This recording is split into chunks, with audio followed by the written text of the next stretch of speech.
It was never pleasant to lie on the wet spot, and even less so when you were alone.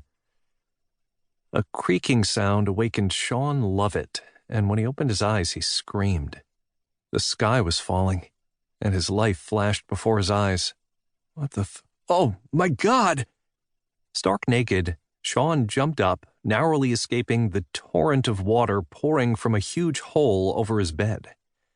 Booming thunder and lightning shook the over 100-year-old 5-story building he lived in, while rain and hail pelted the windows. The howl of the wind from the opening in the roof made it hard to concentrate, but from the amount of water spilling into the small studio he'd lived in for the past 3 years, Sean knew he only had a few minutes to grab whatever he could shove into his backpack and a slightly damp overnight bag. He pulled on a t-shirt and stepped into boxers and jeans. God, everything he owned was in this small space, but he remembered to save the most important thing, the picture of himself and his sister. That and his laptop were all he was able to manage. The rest was a wash, literally.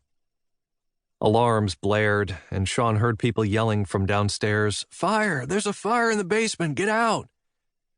After shoving his feet into mismatched flip-flops, he ran out the door, closing it just as the entire building swayed on its crippled frame. Well, I'm sure as hell not coming home anytime soon. 3 days later, Sean sat in his sister's bright yellow kitchen, sipping coffee, trying to figure out how to politely get out of hell. Now, he loved Charlotte, make no mistake. She and her husband Ray were nice enough to take him in like the stray he was after his building had collapsed like a wet deck of cards the night of the worst storm to hit the East Coast in 10 years. He'd arrived on their doorstep in the early dawn, shivering and soaked through. The Red Cross had offered shelter to everyone, but after a hasty text to one of his friends who didn't answer, he'd called Charlotte to tell her what happened. Of course, she'd insisted he come stay with them. Ray was some hotshot executive for an international bank and traveled extensively. At the moment, he was on a business trip to London, and when Sean showed up, Charlotte was grateful for his company. They had a big house on Long Island with plenty of room. Plenty of room was relative, because Charlotte and Ray had a little boy, Carlo, who was 6, and twin girls Julia and Fiona, who were turning 3 soon. In other words, a zoo.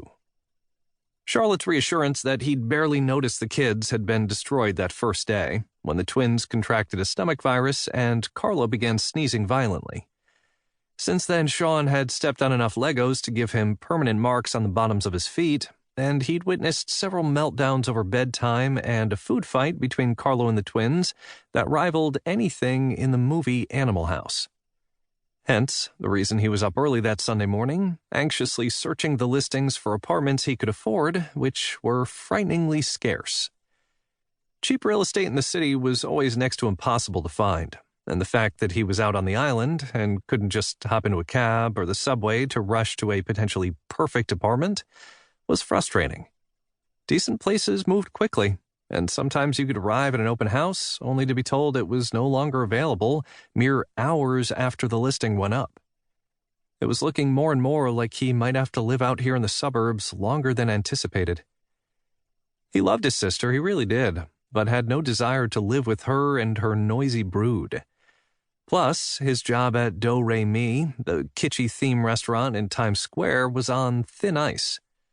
Bruno, the manager, made his life miserable, but until he could find something else or win the lottery, he'd have to put up with Bruno's leering and sexual innuendos.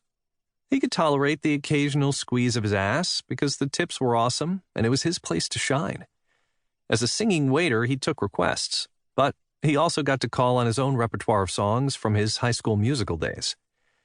Singing was one of the joys in his life that belonged only to him, and knowing he had customers who came regularly to hear him perform gave him the strength to ignore Bruno's nasty comments about how easily replaceable he was.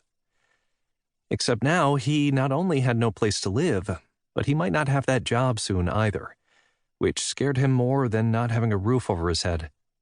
He was sure he'd find a friend willing to put him up if need be, but a job wasn't so easy to find.